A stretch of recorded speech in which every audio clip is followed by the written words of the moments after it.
I graduated from a music conservatory and have the skills to seriously pursue a career as a pianist.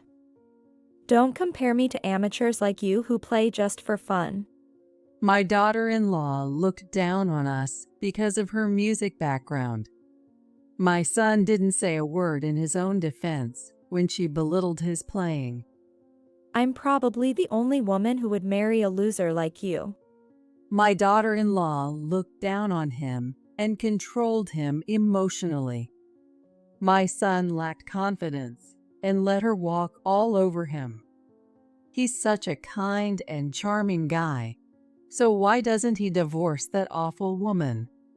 He needs more self-confidence. I felt frustrated with my son and couldn't forgive my daughter-in-law for insulting him. One day, my husband and I ran into my son and his wife at a jazz bar. The pianist scheduled to perform didn't show up, and the staff were panicking, so my husband and I offered to play, causing quite a stir. This led to an unexpected turn of events. I'm Sally, 72 years old. I live with my husband, Greg. When my son Charles was born, the busy and lively days flew by. He got married, and my husband retired. With just the two of us, we now enjoy leisurely mornings, brunches at cafes, and playing our favorite musical instruments. I play the piano, and Greg plays the drums. Sometimes we even have impromptu jazz sessions together. Our shared love for music kept us from ever getting bored with each other. Life seemed fulfilling, but I had one worry. It was about my daughter-in-law, Amy. Our relationship had been terrible since the day we met her. Nice to meet you, I'm Amy. My first impression of her was a bit cool but polite. Not too bad. Charles, hurry up and give them the gift. Don't be such a slowpoke. Oh, sorry. Her words seemed harsh, but Charles's laid-back nature might need someone to push him a bit. I thought she was just a strong-minded person at the time. Do you play the piano, Sally? Amy asked, noticing our piano. Our home isn't spacious, so we keep an upright piano and electronic drums in the living room. I used to teach Charles piano and play together there. Yes, I play for fun. Charles used to play too. Brings back memories. I heard Charles play. He's terrible. Excuse me? I couldn't believe my ears. I couldn't believe she'd talk badly about my son who's getting married soon. I thought she might be teasing, but she continued with a smirk. He's always making mistakes. I couldn't stand listening. I can't believe he's been playing for over 10 years. How can you say that? It's the truth. I majored in piano at a music conservatory. I'm a music teacher now, but I almost went pro. I've got a good ear. Charles's playing is unbearable. Charles turned red and looked down. I couldn't forgive her. Charles wasn't bad at all. There was a time when he used to say he wanted to become a pianist. He practiced very hard, but ended up failing the entrance exam for the School of Music at a state university. Failing the School of Music at a state university isn't uncommon. It's very competitive because the tuition is low. You could try private universities. No, it's too expensive. I can't do it. Charles's spirit was crushed. After that, he almost stopped playing the piano. More than 10 years passed, and he began playing occasionally when he visited home, seemingly having made peace with his feelings. Though his technical skills were rusty, he played with joy. Listening to his performance became a small pleasure for me. And yet, Amy insulted him, calling him terrible. It's okay, Mom. It's the truth.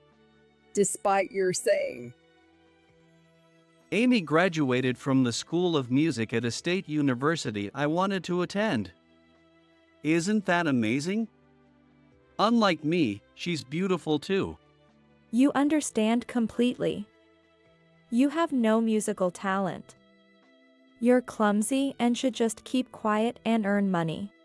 Yeah, you're right. Hey, I've been quiet for long enough. Dad. Please, stop. my husband, Greg, couldn't hold back his anger, his face turning red as he raised his voice. However, Amy didn't seem to care, looking triumphant.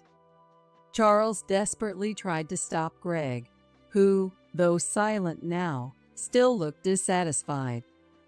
I was simply stunned. Could someone behave so poorly at a marriage greeting?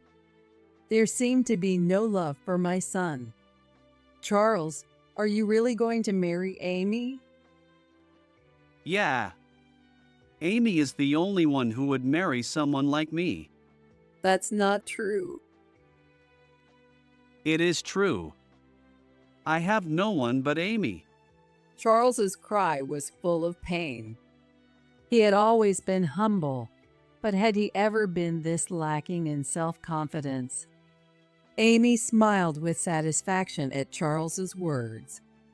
Despite my objections, Charles insisted on marrying Amy, and they registered their marriage. Since then, Charles has been under Amy's thumb. She refused to do housework, claiming it would roughen her hands, leaving all chores to Charles after he came home from work. He sometimes called to say he was struggling, but when I suggested he leave her, he always refused. I couldn't understand Charles's feelings. But then, a shocking event occurred. That day, I had come to buy a birthday present for Greg. Since turning 70, my knees had started to hurt, making walking difficult, so Charles drove me. We were walking through the shopping center, planning to choose something together, when we saw a familiar figure. Is that Amy? Charles muttered. Amy was walking arm in arm with a man. That's really her. Do you know that guy? No, I don't. Does she have any siblings? She's an only child. Charles turned pale. As soon as I understood the situation, I quickly stepped out from behind the cover. Hey, Amy, who's this man? What are you doing here? Never mind us. I'm asking what kind of relationship you have with that man. Oh, I'm out of here. Yeah. See you. The man who was arm in arm with Amy quickly left, and she waved at him, looking disappointed. And then Amy sighed and crossed her arms. Could you not interfere, please? Interfere? Are you having an affair? And if I were? What? What do you mean? Will you divorce me? I don't mind. Amy showed no remorse, standing there confidently. Her unexpected attitude left me at a loss. I looked at Charles, who was staring at the floor, his eyes wandering. Amy approached him and put her arm around his shoulder. Are you okay with a divorce? No one else would marry a boring, clumsy man like you. Hey, how can you say that to Charles? Because it's true. You should be grateful I married you despite your zero experience with women before me. Would you be okay with a divorce? Being lonely in your old age? That's not. Amy spoke to Charles, her hand on his shoulder. Her tone was almost like she was brainwashing him. And didn't you want to marry someone who could play the piano? A family that loves music? You won't find anyone else who's good at piano and beautiful like me, right? Yeah, you're right. Charles, don't listen to her. You're a wonderful person. Have more confidence. Who do you think is right, Sally or me? If you divorce now and end up alone, your future is bleak. Sally will probably pass away before you. She doesn't care about what happens to you after that. That's not true. Sure, you don't have siblings, but you have friends, and you might meet someone nice. And if you can't remarry, it'll be Sally's fault. Living alone in old age, that's just sad. Amy's words were absurd, making Charles believe he couldn't live without her and controlling him. I knew I had to make him leave Amy, so I raised my voice. Charles, you really should break up with her. I'm sorry, Mom. I'm not breaking up with her. Why not? You wouldn't understand, Mom. You can do anything. You're good at cooking, and you play the piano. No matter how hard I tried, I could never surpass you. Charles slumped, staring at the ground. I never realized I was pushing him so hard.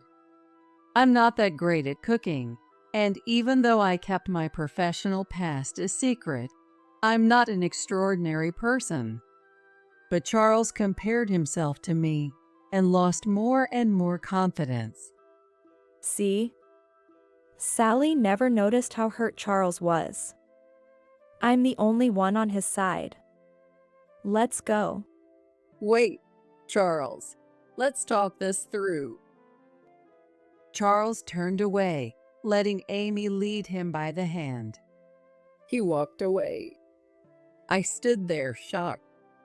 When I told Greg about it, he turned red with anger. What the hell is that? Sally, you're not to blame at all. It's all Amy's fault. But I never realized how hurt Charles was. If I'd paid more attention to him earlier, he wouldn't have lost so much confidence. Then, I'm guilty too. Tears welled up in my eyes. Charles had always been shy and struggled to express his feelings. I thought waiting until he was ready to talk was best, but maybe I was wrong. I couldn't forgive myself for unintentionally hurting him. Sally, we need to talk this through with Charles. It's not about who's to blame. Greg tried his best to comfort me, but my mood didn't improve. A few days later, I was still troubled about Charles. Around that time, my husband, who had gone shopping, came back with a flyer. Sally, listen to this. A famous pianist, Martin, is coming to the nearby jazz bar. What? Martin is coming? Martin is a professional pianist known not only for his skill, but also for his excellent talk show presence, making frequent TV appearances. My husband and I love his piano performances and have bought his CDs. He plays everything from classical to jazz, but he often performs classical and pop songs on TV. If he's coming to a jazz bar, we'll probably get to hear some jazz. This is a rare opportunity. Why don't we go together? It could be a nice change of pace. Oh, it should be amazing. Let's go. So we quickly made a reservation. On the day of the event, unfortunately, a hurricane hit. It was raining heavily, and the wind was strong, causing transportation to halt. Even so, when we walked to the venue, it was bustling with a large audience. Everyone's feet and clothes were wet, but they still wanted to hear Martin play. As we looked around the bar, we spotted our son and his wife. Dad, Even Mom is here. Hi, Charles. I was surprised to see them, and Charles averted his gaze. Oh, Sally, you're here too. Yes, we love Martin's performances. Can amateurs like you even appreciate Martin's talent? He taught me as a special instructor when I was in music school. Impressive, right? Oh, right. Amy was bragging, smiling smugly. It irritated me, but I didn't want to cause a scene and spoil the chance to hear Martin play. I held Greg's hand to stop him from arguing back.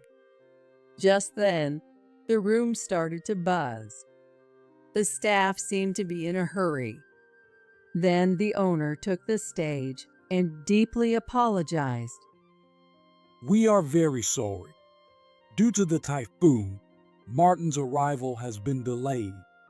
It will take at least an hour and a half for him to get here. We ask for your patience. You've got to be kidding. We came all this way in terrible weather. Yes. What are we supposed to do in the meantime? There were boos from the audience. We came all this way for nothing. We can't wait an hour and a half, even if a meal is included. Amy complained, too. Some people started to leave, even though this was a rare chance to hear Martin. I couldn't stand it and suggested to my husband, "Let's go and perform." What did you say? We perform? Yes, we can fill the time until Martin arrives. Are you serious? People came here to hear a professional. They'll boo you off the stage. Amy mocked me, but I ignored her and looked at Greg. He understood how I felt and nodded. All right, let's do it. I'll talk to the owner. Greg spoke with the owner, and we took the stage. Fortunately, since it was a jazz bar, there were drums available. We took a moment to calm our nerves and then looked at each other. Then we started playing. As we started playing, the noisy audience quieted down. Who are they? That was amazing. Before we knew it, even the audience about to leave had sat down and were engrossed in our performance. Feeling encouraged by their reaction, my husband and I started adding some improvisation and engaging the audience, making them laugh. At that moment, I made eye contact with Charles. He looked at us in surprise. Feeling excited, I walked over to Charles and took his hand. Mom? What are you doing? Let's play together. What? But, Music is all about having fun. The song was When You Wish Upon a Star, which we used to play together when he was in elementary school. Greg was ready on the drums, waiting for us to start. Don't worry, just follow my lead. Despite his nervousness, Charles placed his hands on the piano keys. And then he started playing the piano. He must have remembered the song from all the practice he did back then. I smiled as I watched him play smoothly. Cheers and applause came from the audience. With the positive response, Charles's expression brightened, and he played the piano happily. It was as if he had gone back to his elementary school days. Before we knew it, an hour and a half had flown by. As we finished the song, there was a loud applause. Standing there was the pianist, Martin. Bravo. That was a wonderful performance. Thank you. With Martin's arrival, we figured our job was done, and we started to step down from the stage, but he stopped us. Are you family? Yes, this is my husband and my son. No wonder your performance was so in sync. Everyone else thought so too, right? The audience responded with a thunderous applause. Amy, clearly displeased, marched up to the stage and approached Martin. Martin, do you remember me? You taught me piano once. Who? Sorry, I don't remember. Oh. Well, please listen to my performance too. These people just play piano as a hobby, but I aim to be a professional, so I can play much better. Martin looked puzzled as Amy suddenly interrupted the conversation and started talking. If you want to play so badly, go ahead. Amy smirked at me. You'll be embarrassed by my performance. She whispered in my ear, making me feel uneasy. Then she started playing the piano. The audience listened quietly. After she finished, she looked smug, but Martin simply said, That's just average. Did you say average? Yes, you're not bad, but your performance isn't enjoyable. It lacks the charm I saw earlier. That's not true. I can't lose to an amateur. As Amy screamed hysterically, Martin shook his head in exasperation. If you truly believe that, then you lack the sense. You said you aim to be a professional, but it's impossible. If it's just about playing well, a robot can do that. Amy's face turned red with anger as she glared at me. Feeling a sense of satisfaction, I watched as Martin walked over to our table. How long have you been playing the piano? Well, I used to be a professional. My husband was also in a band as a percussionist. What? Really? Could you tell me your name? My maiden name is Williams. I'm Sally Williams. What? Sally Williams? People around us, who had been listening to the conversation, started to buzz. Some of the people in the same age group seemed to recognize my name. Martin then grabbed my hand, his eyes shining. Wait a minute. I'm a fan of yours, Sally. What? Of me? Yes. I started learning piano after listening to your performances. I always wanted to perform with you, but then you retired. I never imagined meeting you here. Martin looked so happy that Amy came over, looking surprised. Wait a minute. What do you mean, a former pianist? You didn't know? Sally was a renowned pianist with awards from international competitions. She performed abroad a lot, and her concerts in the US were always highly competitive. No one told me that. Mom, why didn't you tell me either? Seeing Charles's dejected look, my husband and I lowered our heads. I'm sorry for keeping it a secret. The reason I quit being a pianist was because I got pregnant with you, Charles. I couldn't continue my career and decided to retire. I thought you'd blame yourself if you knew. So, it's my fault you couldn't continue your career as a pianist? No, that's not it. I did want to continue my career, but more than that, I wanted to have you. I've never regretted my decision. The time I spent with you is my greatest treasure. Tears streamed down Charles's face. I always loved listening to you play the piano because you look so happy. It was fun playing together today. Your son's performance was excellent too. The joy in his playing really came through. Really? Charles blushed at Martin's compliment.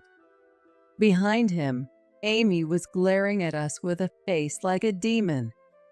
How dare you embarrass me? Keeping your pianist background a secret. I didn't mean to. Just as I was about to say something to her, Martin stepped in between Amy and me. You were the one trying to embarrass them. What? No, I wasn't. You boasted about being better than them from the start. This isn't a competition. If you want to show off your piano skills so badly, enter a competition. Don't ruin the enjoyable atmosphere of this jazz bar. Martin's words were met with cheers from the audience, who had been watching. Amy, red-faced and trembling with anger, spat out. I won't forgive you. She stormed out of the bar. After that, Martin started his performance, and we enjoyed the delicious food and music. On the way home, I walked with Charles and my husband. Charles, I love your piano playing. It doesn't matter if you aren't the best in competitions. I love seeing you enjoy playing. You have so many other great qualities. That's right. You're hardworking and dedicated. Be proud of that. Dad, Mom. Though we didn't talk much more that night. A few days later, Charles called to say he was getting a divorce, and my husband and I were overjoyed. I won't waste any more of my life on someone like Amy. Seeing Charles so resolute, I felt relieved. Afterward, we heard that Amy was being sued for a large amount of alimony and was struggling to pay it off. She had always been a big spender and had used up Charles' salary. After the divorce, she tried to rely on her lover, but he was also married and wouldn't help her. It didn't end there.